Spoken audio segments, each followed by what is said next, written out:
I officially finished my JB Hunt training this morning. So let me tell you how it happened. Met up with my trainer at 4 a.m. 3 days ago. So training for me out in the field was 3 days.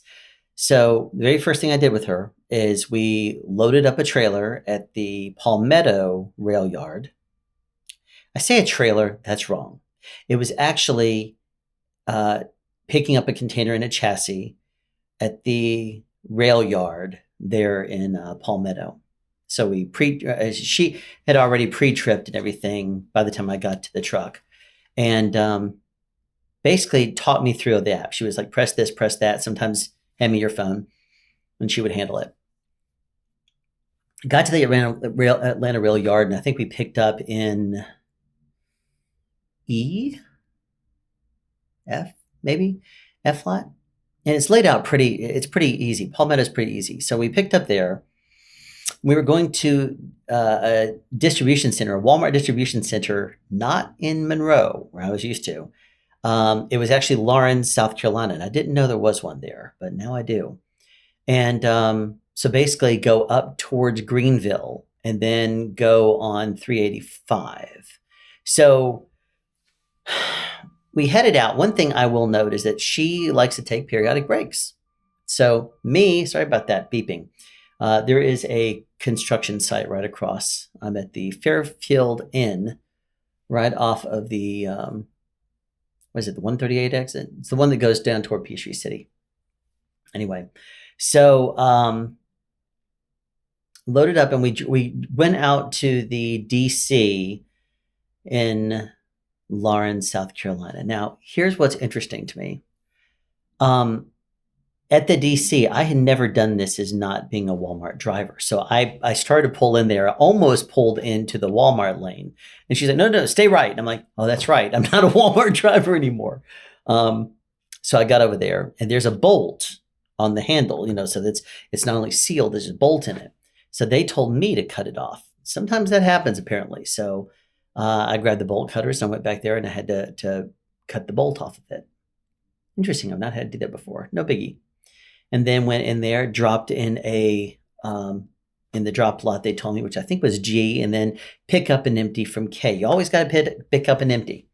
And then we took that empty to someplace in Anderson.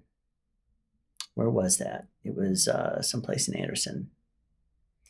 And dropped off the empty. And I mean, I see it in my head, but then from there, she said she wanted to drive. So she actually drove us from the DC after I connected us up. She drove part of it. And the big reason is that in the passenger side seat, the seat has no air suspension. So it is like held up with metal rods, and it's like a little thin pad. So every little bump you feel. And so it's a little pad, but you feel every bump, and it's definitely all over the place. Anyway, we she drove us, I think, to our second location, and it was a back into a dock, and then from there she wanted to drive a little bit more. No big deal there. We hit the road again. She wanted to drive again, so we did that, headed out of there, and got down towards someplace down 85 again. And we stopped at exit 166, which is the exit I always stop at, and the same exit I stopped at that time I talked to the JB Hunt driver who confirmed the stuff that the recruiter had told me. A couple of interesting things about JB Hunt is that there are many different types. You can stop at certain fuel stops, not all of them. Like you can stop at 160, but you cannot stop at 166. There are some places that they allow you to fuel at, others they do not. And there's some TAs and some loves on there. Not very many, but there are some. The other thing is that you have to be aware of is when you're pulling a JB Hunt chassis, container on a chassis, the legs are orange. So if you start to make a turn, you're like, wait a minute, I just ran over a cone. No, you didn't. It's the legs. That was something that actually got me in the close quarters training also, but it did not catch me this time. But I still looked at it a couple of times. So anyway, then we hit rush hour. I mean, it was early still, but we had some rush hour to deal with, and we basically got down to 285 traffic.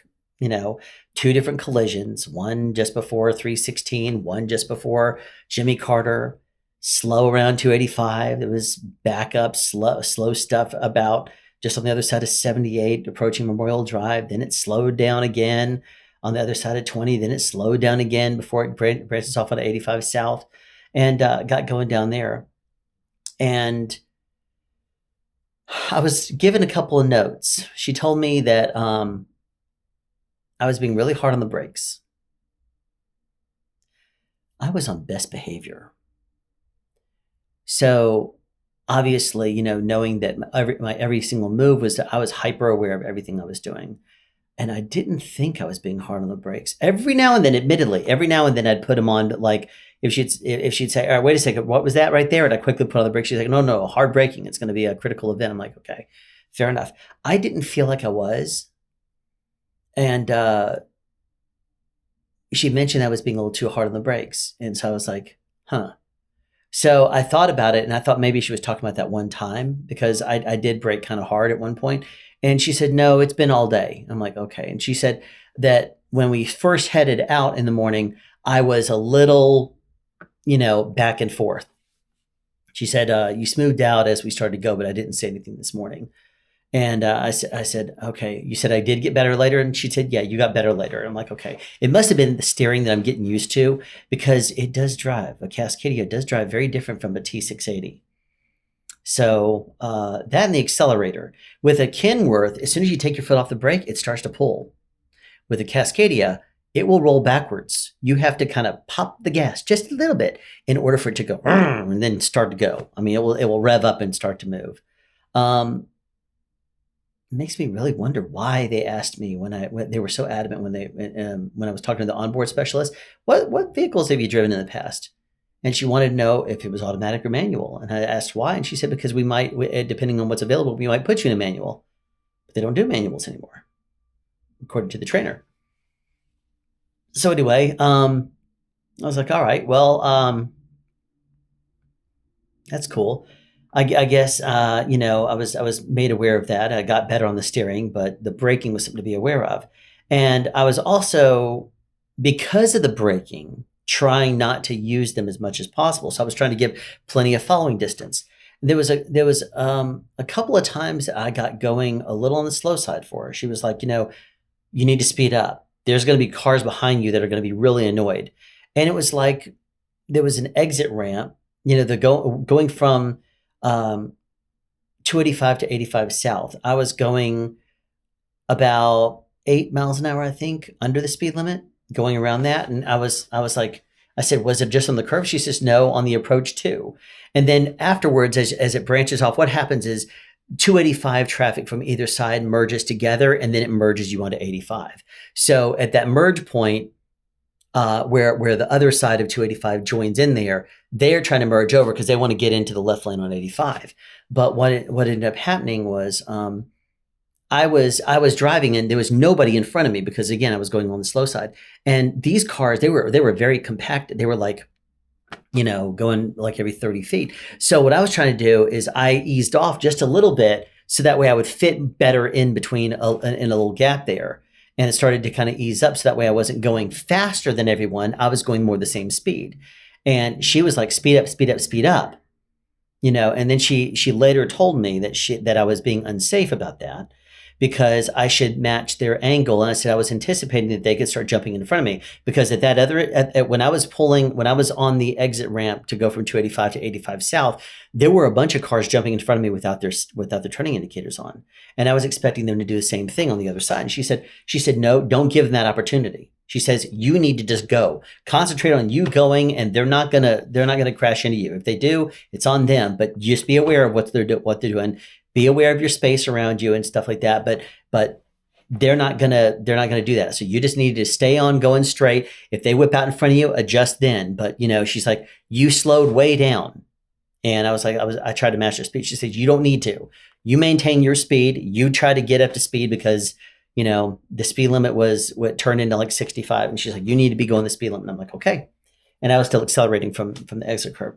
Those are only 3 no's that she really had for me. Is my steering got better after the first part of the day, probably as I got more familiar with the steering. I was braking too hard for her.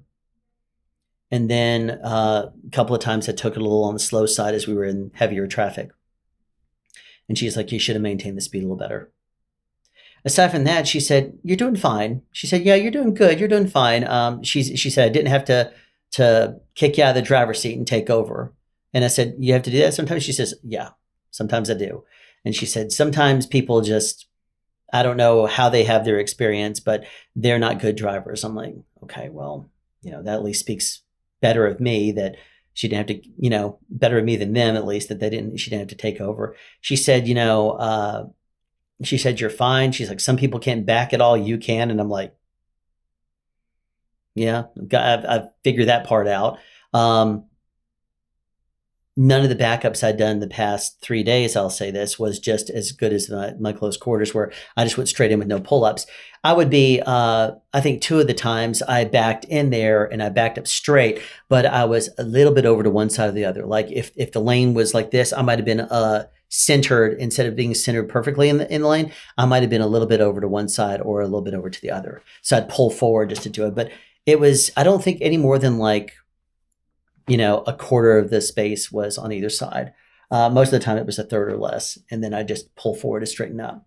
But no, she was, and she did the same thing, in fairness. She drove, when she backed up, she backed in, and then backed up and then pulled forward just to straighten up. And so I didn't feel bad at all about that, because I was like, she did just as well as me. I did just as well as her at the backing. So that was day 1. Day 2, we also started again, just like on day 1, I showed up there at 3:30, and she said that people aren't supposed to be there before, you're not supposed to start with a trainee before 4 a.m. Otherwise, she has a talking to, I guess, because they assume that she's the one pulling people in. But it would be me actually saying, start earlier, start earlier. So, so we started, and day 2, we went to the Atlanta Rail Yard. They're in the process of painting the Palmetto. So it's kind of hard to see some of the parking spaces and stuff like that, and numbers like the TTR, which is either train to road or truck to rail. I don't know. But it's TTR, which is like 500 spaces that are right along the side of the train tracks.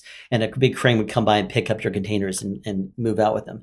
At the Palmetto Yard, anytime you pick up a trailer, you're supposed to push all the pins in. All 4 of them will probably be open. Maybe 1 might be in, but double check and make sure they're all pulled out. When you drop off a trailer there, you always remove all pins because they'll just pick them up and take them someplace and expect them to be able to lift it straight off. That's a CSX line. The other ones are not. The other ones are BNSF and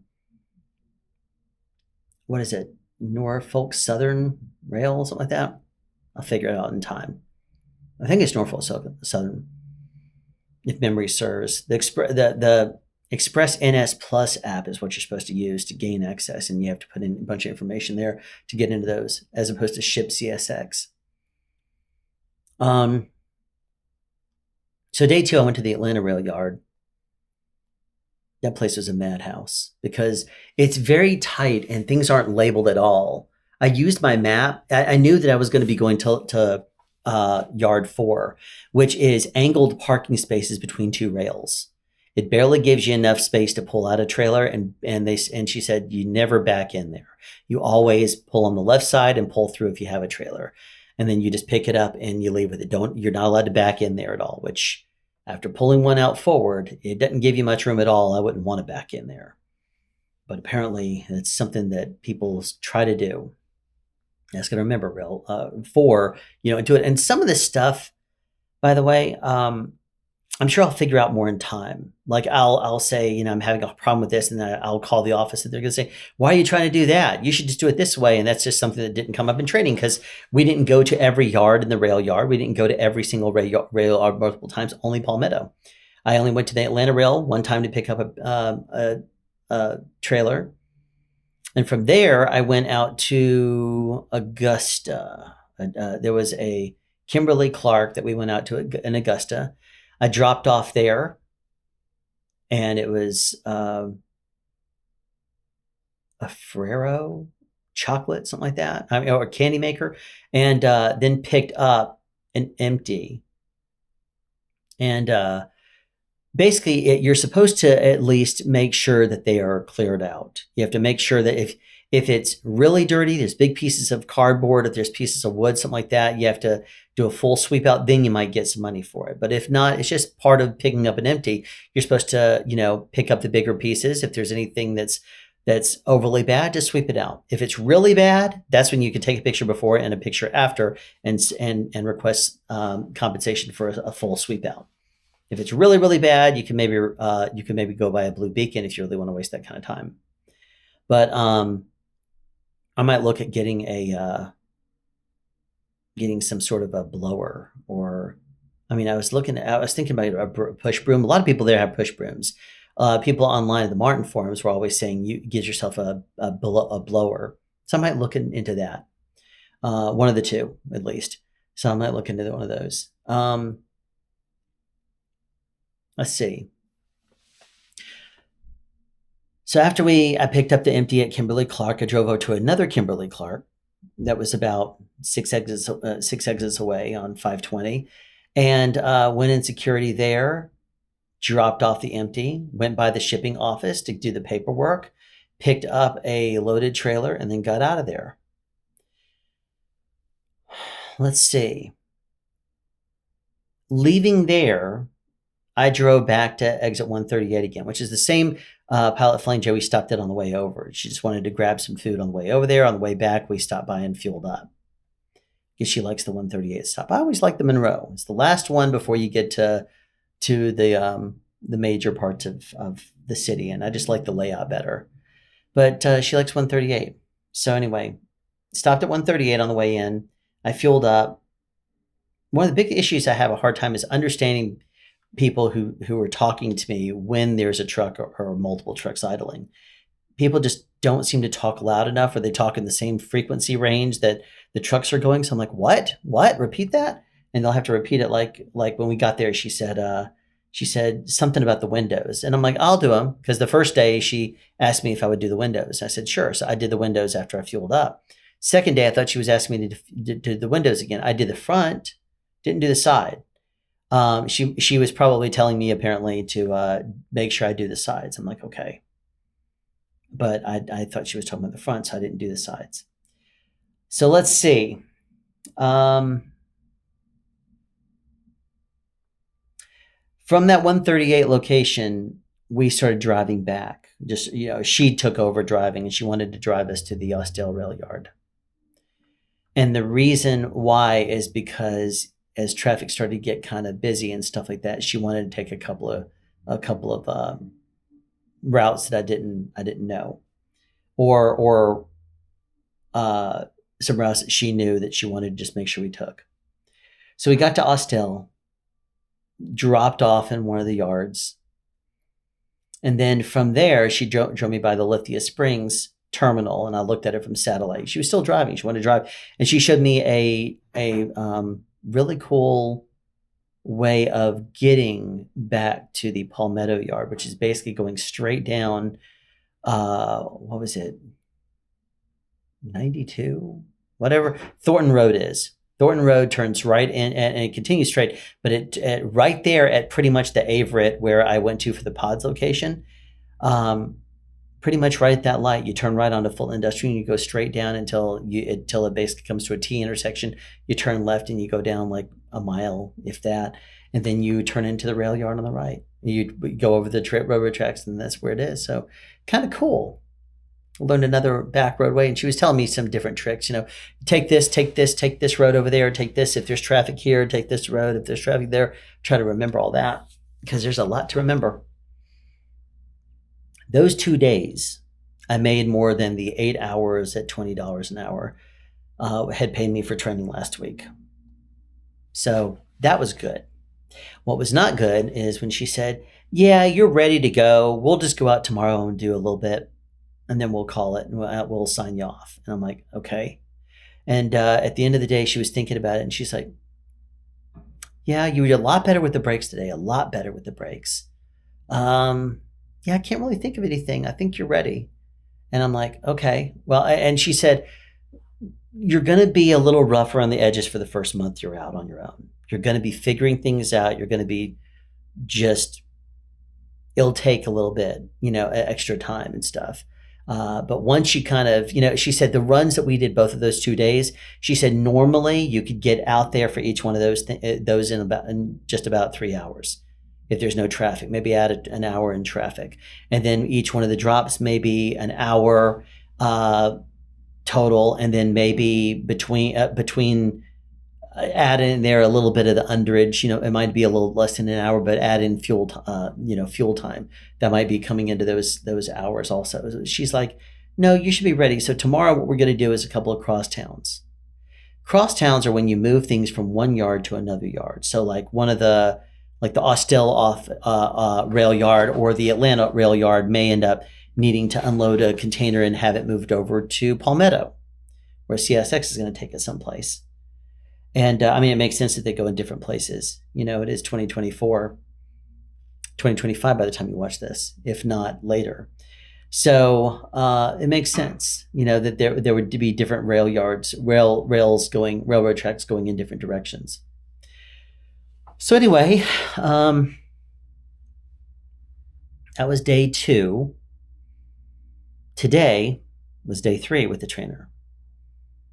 Got in her truck at about 3:30 a.m., went on duty, and she filled out some forms, answered a few of my questions, kept asking me to go through the app and explain, and she'd ask me a couple of questions about it, and then she said, what we're going to be doing today, and we left at 5 a.m., is picking up some containers that were in the yard, the Palmetto yard, and taking them to the to the rail yard there in Palmetto, so like 4 miles down the road, and then going back and grabbing another. So those are the 2 quickies that she had for me.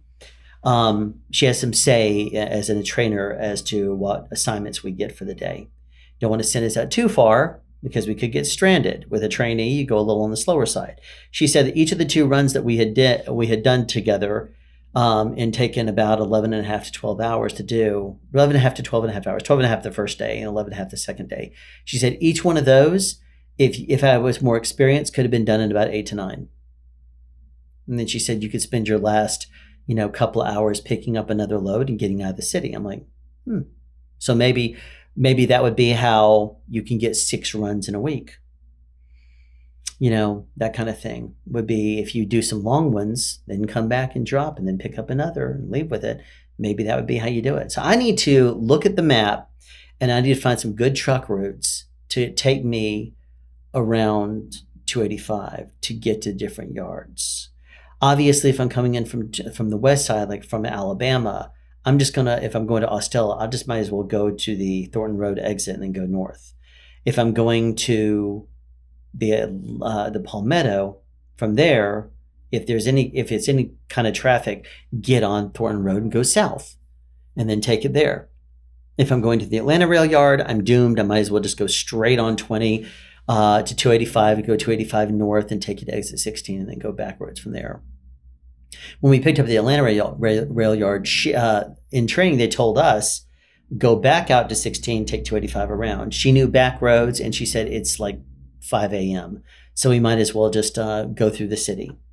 There was nobody there. Like there was a few cars, but not very many. It wasn't congested. So she took me on a couple of back roads. I remember one of them was Chattahoochee Avenue, and we kind of wiggled our way back there until we got to 75 south, and we went there. And then from there, went straight down to 20 and then got out of the city.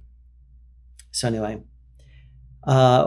this morning at 5 a.m., we basically loaded up a container in a chassis, and took it over and dropped it off in the TTR over at the CSX line. Then went back to the yard, picked up another trailer, and then drove it back over there to the Palmetto Yard. So today I drove only about maybe 20 miles, 4 miles there and back each way, maybe an extra mile wiggling around inside the yard, getting to the TTR and back. Something like 20 miles. And then after that, it was, by the time we were done, we left there about 5. By the time we got back and stuff, it was about 6:30. No, I take that back. We must have wasted more time, because when we got back, it was about 7. It was about 7, but we didn't leave at 5. We were ready to go and probably going through procedure and stuff like that still. Just after 5 is when we left there. So we did the first run, and then the second run, she said, okay, show me what you're doing. So at this point, I grabbed the app and I pointed towards her so she can see what I'm doing, and I typed in a bunch of things, and then went in, dropped it with her. She actually told me that she had to go into the office, but she's like, you go pick up the container and don't screw up. I'm like, okay. I went and picked up the container. I did all the prep on the paperwork and stuff. She just sat back and watched it. When I got to the yard, I told her, I'm going to jump out and remove the pins and drop the trailer. And she's like, okay. And just sat there. Then I dropped off things and went and pressed the buttons. And then when I got back in, we bobtailed back over to the Palmetto office, sat in the parking lot from just after 7 until about 7:30 when we went inside. But she was going over a few more things, want to make sure I didn't have any questions. A lot of this procedure, I think I'm gonna get pretty quickly. The pre-trip, post-trip, that kind of stuff, I got down. I know what these containers should be like. The only thing that's going to get me is if there's a container that is not the way it should be. If it's warped and the container won't fit properly on it. There's a couple of tricks you can use. You can slide the tandems to see if it releases the pressure at the back of the trailer, the back of the chassis, and see if that changes the pressure and the way it is on there. That might help it to pop in. You can also, on the front, you can try pulling out from underneath it to basically drop the trailer again to see if that changes the angle a little bit and helps you to get the pin in up there or out.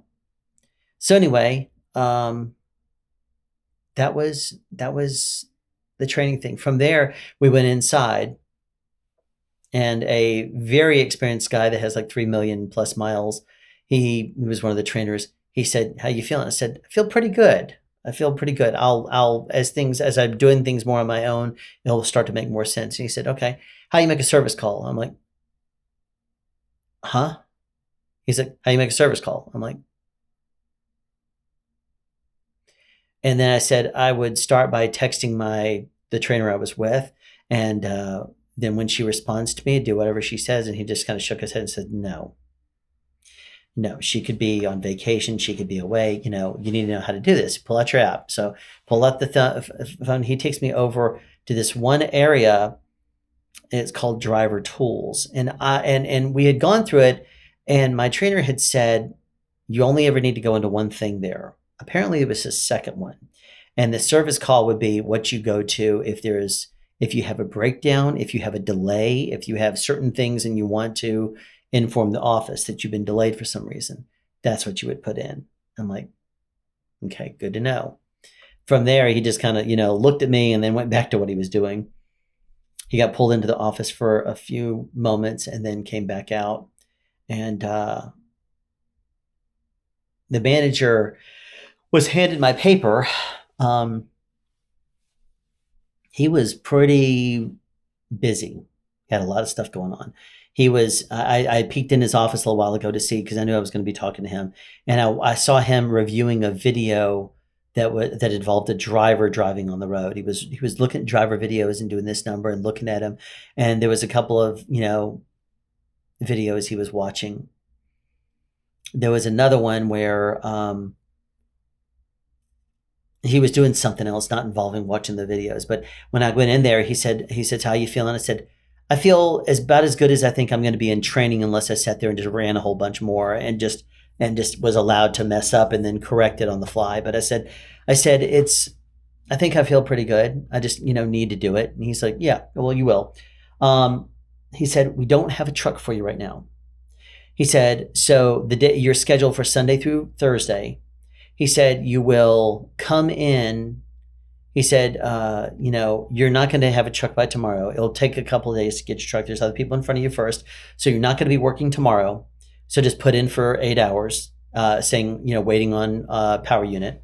And then on Sunday, he said, what time do you want me to put you in for? As starting, I said midnight. He said, that's right. You're my guy. And I said, what do you mean? He says, yeah. I said, what do you mean? And he said, yeah, you like to start at midnight. And I said, I do. I'll start earlier if you let me. He said, yeah, or midnight's the earliest we really want you to start. And but after that, obviously, I can change it up after the first night. But he's like, yeah, no one ever wants to start at midnight. I'm like, well, I'm the guy. But ideally, I'll pull back to about 11. I'm sorry, I'll pull back to about 9. So that would be even better, is if I could start my Sunday at midnight, which would be Sunday morning. And then I shut down Sunday just afternoon. So after the church crowd gets there, shut down like around noon, something like that, and then start maybe at 10 p.m. Sunday night and work until Monday morning. And I don't know if it will be ideal for me to finish what I'm doing 9 or 10 a.m. on a Monday morning after traffic, or if I'm going to want to, I'll figure out my schedule. It may be that I'm sent out for a load. It might be the kind of situation where I get one load done on Sunday and I get back and I trade that out and I start to make my way out of the city. So the next day, if I can start at like 10 p.m., I might be able to get my runs done and get back in there before rush hour, pick up my next and get back out of the city. That's what my goal would be, is to get in and out of the city before rush hour traffic, and then just take it from there. So that would be my ideal goal, is to get my first run completely done. And I say this, but what's funny is that every time I make a prediction or anything I'd like to see happen, it never happens. I have to figure out a workaround or something like that works within the company scheduling or within what needs to work for me or something like that. But anyway, so that's that. He said, I said, yeah, when I'm out of training, he says, yo, you're out of training. He says, I just signed your paper. You're no longer in training. You are now on your own. I'm like, oh. He said, I'm going to try to see if I can get you a day cab. He says, you'll probably, start running it at like 2 p.m. I'm like, okay. That means basically I would be running at 2 p.m, and that would most likely screw me up for the rest of the week. Because if I come in at 2 p.m. on and run and I finish at, let's say, 2 a.m, I have to shut down for 10 hours. That means I couldn't come in before noon or whatever. And as soon as I get my actual tractor, I won't be starting until later in the day. That's going to really screw me up. That's going to really screw me up for being able to shut down at a decent time. Yeah, that'll really screw me up. I'm not going to be able to make it to the truck stops early enough. I'll be pulling in there amongst the ends. So I'm going to have to probably time everything towards when I get back to the office, to when I get back, because I don't know of drop yards that we're allowed to use. We basically go to the rails, we go to the customers. Can't shut down at the customer side, I wouldn't think. And cannot take a break of any kind in the rail yard. So that will screw me up. But I'll be in a day cab. So if I'm in a day cab, I'll be fine, because I'm going to be sent out and back in. Maybe for this first week, what I'm going to have to do is make a point to, if they do send me out in the day cab, I'm going to have to make a point to not start or not finish and get out of the city again. So even if they give me my tractor, I'm going to have to make sure that I do not go out again a second time and at a time it's going to really screw me up. So that way I won't come back and pick up another load at like 10 p.m. and start to get out of the city and then shut down at like 2. Because then I'll have like no place to go. All the truck stops will be full. All the rest areas will be full. Maybe I could stop at a way station. Way stations will sometimes let you stop.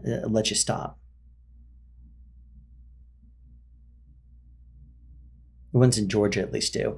I'll have to look at that because that might be a good place. Way stations, to my experience, every time I've driven past them in the middle of the night or any time in the morning, they've never been full. They might have a few guys around, but maybe it's because to go to the restroom or something like that, if you need to take a shower. That's not an option.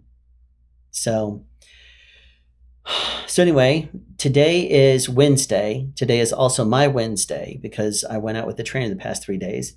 It is, as of right now, it is 10 something a.m. It is 10:35 a.m. Starting at 11 over at the Palmetto office, there's like a driver appreciation day of some sort. There's gonna be giveaways. There's gonna be different activities. There's different whatever. People are driving, so normally those days are for anyone that has to be off, or if you're shut down, or people in the office. But I'm going to show up there and see if any of the giveaway items or if there's any games. There's supposed to be a food truck over there, which I shouldn't actually stop at because when I finished this morning, I was actually pretty hungry. And I got back here at like 8 something a.m., like 8:15 a.m. to the hotel.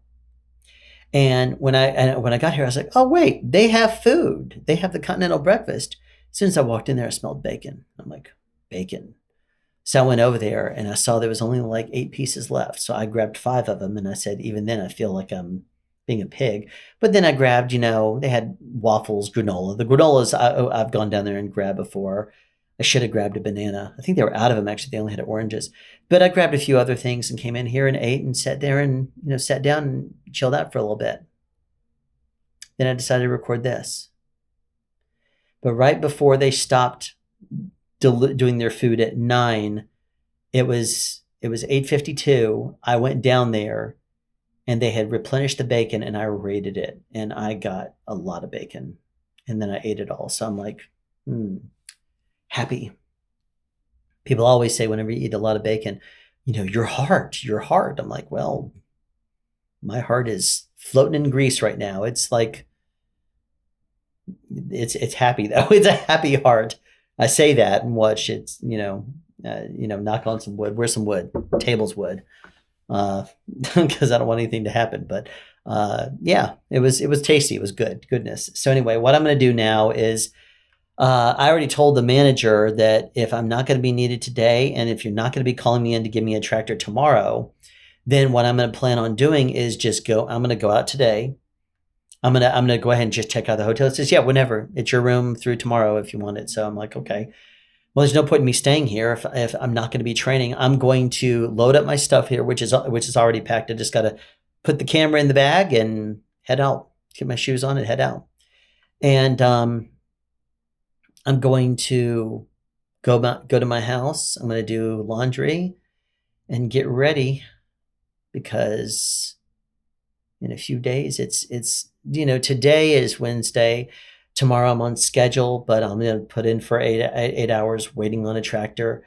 If I'm not called and given an assignment with a day cab on Sunday, then I'll stand by to get my power unit.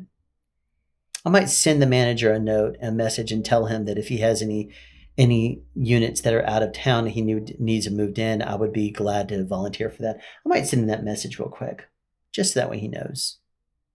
I'll do that. Because if they have another unit someplace, I'd be more than happy to bring it back over. I might mention that. I'm sure that if I'm no longer in training, I'd be trusted to bring a tractor back, especially if it's going to be mine. So anyway. Alrighty, well, that's it.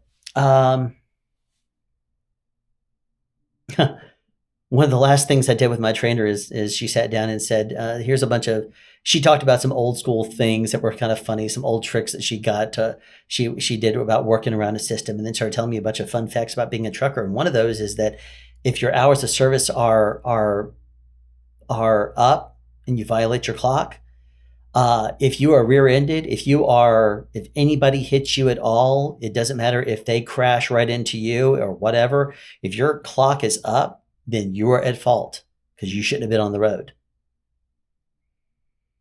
She said, as a truck driver, you are damned if you do, damned if you don't. Everything is always your fault. She said, if you pull up, if a police officer sees that you're shut down, he says, you got to move out, you can't be here. And as soon as you start to move that vehicle, he says, you know what, stop, pull over right over there. He can give you a ticket, even though he told you to move. He told you to move. You moved the unit when you were out of hours, and that means that's an hours of service violation. So he can give you a ticket for that if he wants to be a jerk. If you are, and another thing that she told me, some of the things she told me that I'm going to have to double check because they might have changed because I don't know that they're accurate anymore.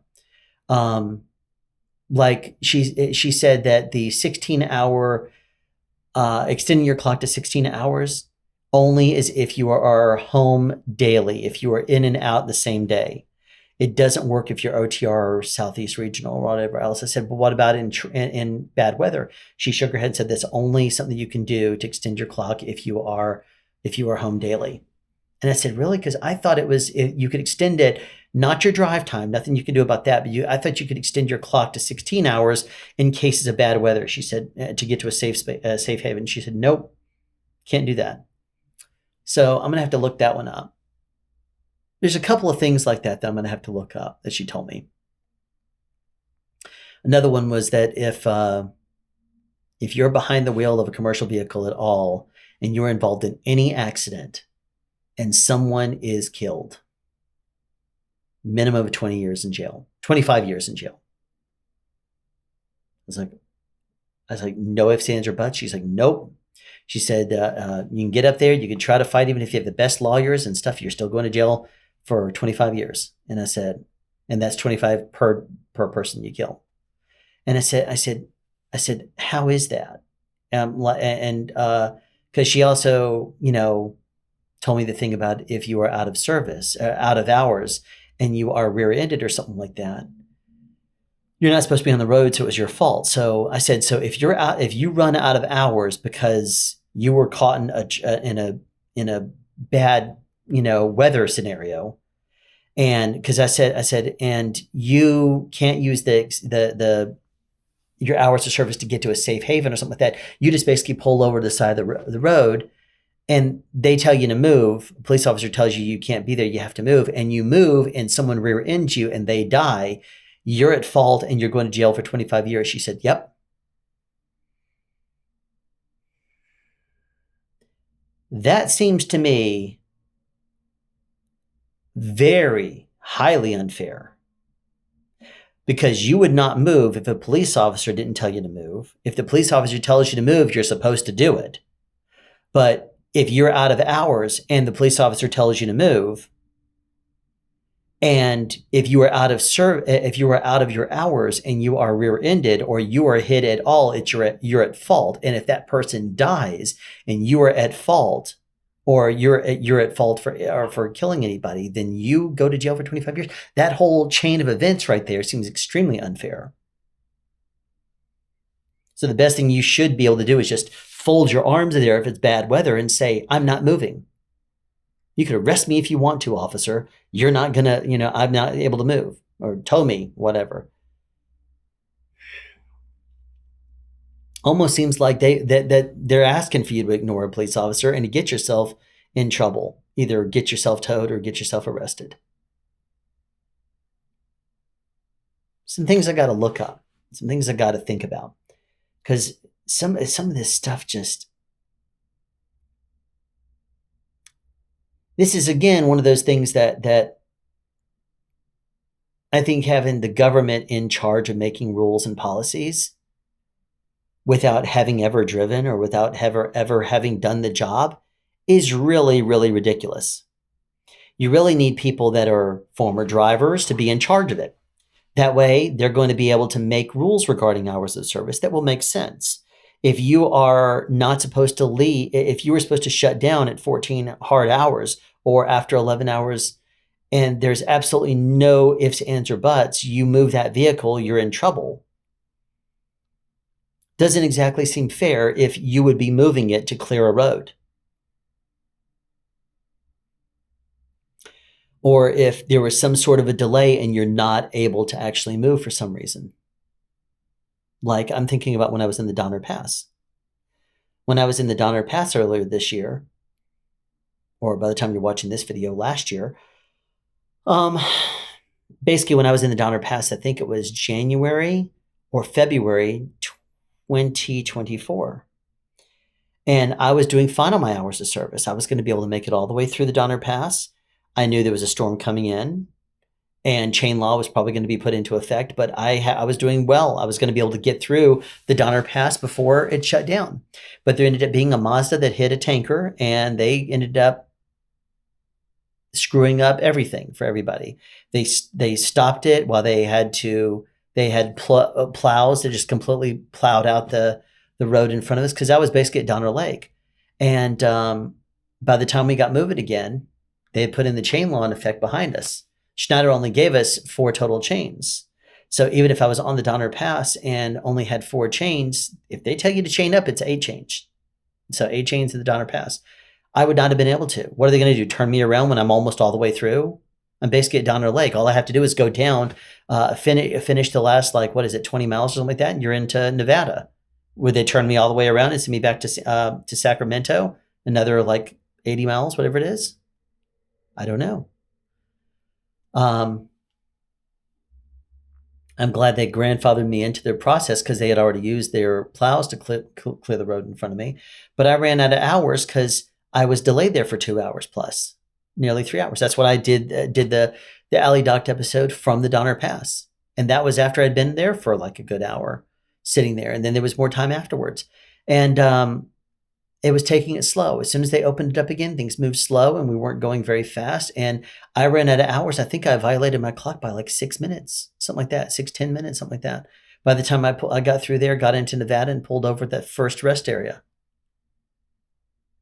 But but Schneider did not allow you to put in for extending your clock at all. They just said, let us know. So maybe they made the adjustment on their end, but we're not allowed to log it. I asked if splits are possible at JB Hunt. Said that under the old system, it's not against company policy, but under the old system with PeopleNet, I think she said, you could do it, but with this new system, you can't. So there's no way to do a split.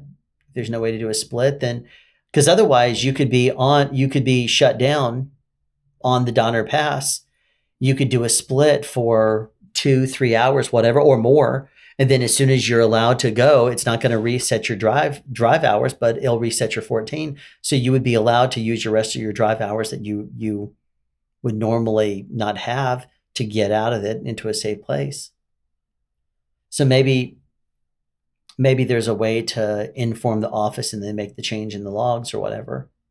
With Martin, it was a macro 64, I believe it was, 54, something like that, to modify your hours to so that way it would be adjusted correctly. And then it was if the people came in and it was a weekday, then they would make the adjustment. That's how, if your hours got violated, then you'd be made right in your logs. But anyway, I got to figure out the JB Hunt system. I don't plan, as you guys know, to run out my hours, but then you never really plan on those things, do you? Traffic is traffic, and I had, 3.5 hours or something like that on my clock when I was headed toward that truck stop in the San Francisco area, San Jose, whatever it was. And I got detained for an hour and a half, 2 hours, whatever it was, over there by that brush fire. And by the time I made it to the truck stop, the police officer was like, nope, you can't go this way. I'm like, why are you closing this off? There's 200 feet to the truck stop right there. There's no reason this to be closed off. He was the only police officer there, but he was closing. He says, nope, you got to go this way. I'm like, that is a no truck route. I can't go that way. He said, then go back on the interstate. I don't know what to tell you, but you got to move. And I'm like, but I'm just trying to go right there. You got to move. Go. And I'm like, fine. So I pulled back on the interstate, had nowhere to go, because that wonderful city in California doesn't put signs up that tells you that that there are rules, that there are businesses that you can pull off on. It doesn't put signs up. So it's like, what is this exit? All I can see is that it says no trucks over 6 tons. Okay, so I go to the next exit. No exit for vehicles over 6 tons. Okay, what about this one? Oh, this is a low bridge. Great. And you kept on doing that. There was no place to pull over. no place for a CMV. And there was a not a rest area. There was a way station, but it was closed. So I couldn't even pull in there. And that way station, when they closed it, it closed up and you had nowhere to go. There was no shoulder or anything like that. It was like they open up a thing and it opens up this channel that you drive down. And then when they close it, it's like part of this interstate wall. So it's like I drove until I could actually take an exit. I pulled off on one exit and I remember saying, there's nowhere for me to go here. So I pulled back on. There was no truck stops or anything. So I pulled back on. Finally, I violated my clock. At that point, I was just like, where could I possibly go? I can't even pull over to look up a truck stop. I can't pull over for anything. So I drove until I finally saw one lone little sign that said truck stop, and I pulled off there, and that was the really, really shady one. Really shady. Anyway, I don't plan on violating my clock ever, but then I didn't even then. And that was like my first 3 weeks out. Like, I've been on the road for 2 weeks, and when I remember the manager in the office called me and he says, I want you to remember back. Do you remember violating your clock? I was like, oh yeah. And I got mad. I was like, yeah, let me tell you about that. And I started getting all worked up. And I said, I don't want to ever do that again. He's like, I believe you. He was like, I believe you, but still remains to be seen that if you get a fine like that, it could be up to $16,000. And he says, and Schneider will not pick up that tab. I'm like, well, I get it. I don't want to violate my clock though. It was a guy that I saw a couple of weeks ago at Martin, who he came in with a smiley face on his face, and he was like, yeah, I violated my clock 4 times this week. I'm like, you're only out for 5 days, dude. Maybe if he's a 6th day, but still. Violating your clock 4 times in a week? In a week? A year is too much. Jeez. It's wild to me. They just kind of just like, okay, well, I'll just violate my clock. Ha, ha, ha, ha. I don't know, man. JB Hunt at least seems more responsible. If you violate your clock, they're going to say, okay, you shut down. They don't want you to put yourself in a bad spot. So they say, you shut down. And then when your clock is, when you are no longer in violation, then come back. It's a lot more responsible of an approach than just, yeah, go. Just run the load. That's fine. And violate your clock. Or if you're violated, that's fine. Here's another load for you. Anyway. When I got back here to the hotel today and I was picking up my food, there was my trainer who just signed off on me. She showed back up and I heard her voice as I was at the breakfast, and I looked back over my shoulder. She's back there talking to 4 or 5 people that are in the breakfast area. And I see them. They're about to go out with her. And I said, oh, y'all are with JB Hunt now? And they said, yeah, how about you? I said, yeah, she was my trainer. She just signed off for me half an hour ago. So I'm now no longer in training. And they're just like, oh, okay. Yeah, we're going out with her today. We're going to be doing some stuff. I'm like, oh, cool. Well, awesome. And one guy was telling me, I don't know if it's hearsay or not. He said, I said, yeah, they're going to be trying to get me a truck the next few days. He said they're getting them from Schneider and Werner. I'm like, really? Because I thought we were supposed to only use tractors within the past 3 years. He says, yeah, they'll tell you that. But and I'm like, he had a JB Hunt shirt on, but it looked like this one. So it could have been another trainee. But how would he have known that? Did he talk to a trainer? Did a trainer tell him? How would he know that?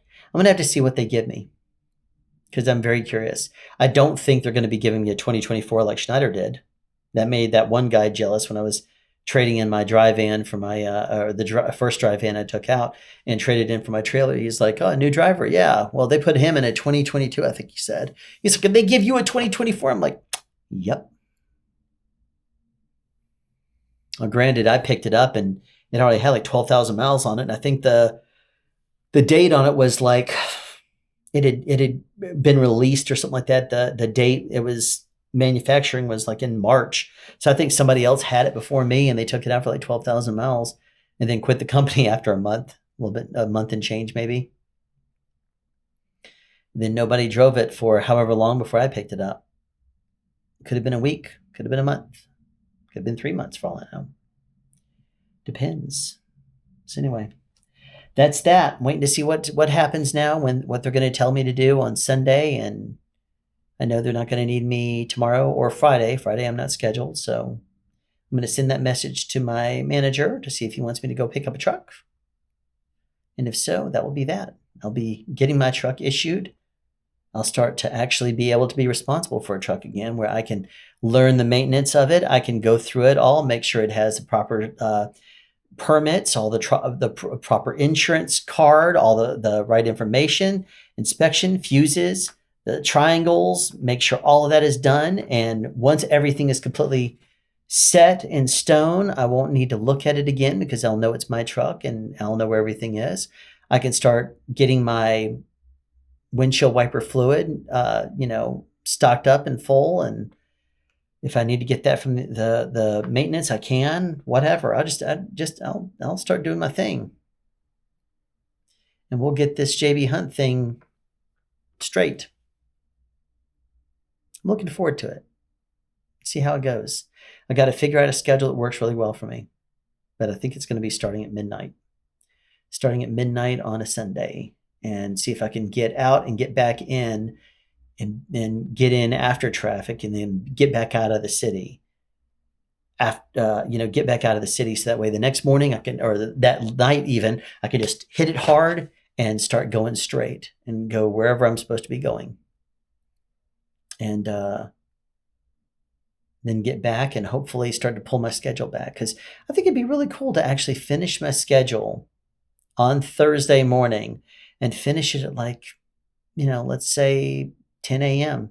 on a Thursday morning, and then turn in the truck, drive. This would be after rush hour traffic, drive back to the house and see my family and stuff like that. And then I start, that would be Thursday, the rest of Thursday. Then I'd be off on Friday, be off on Saturday, and Saturday night at midnight, Sunday morning, head out again. So I'd be going to bed Sunday around dinner time, Saturday at dinner time.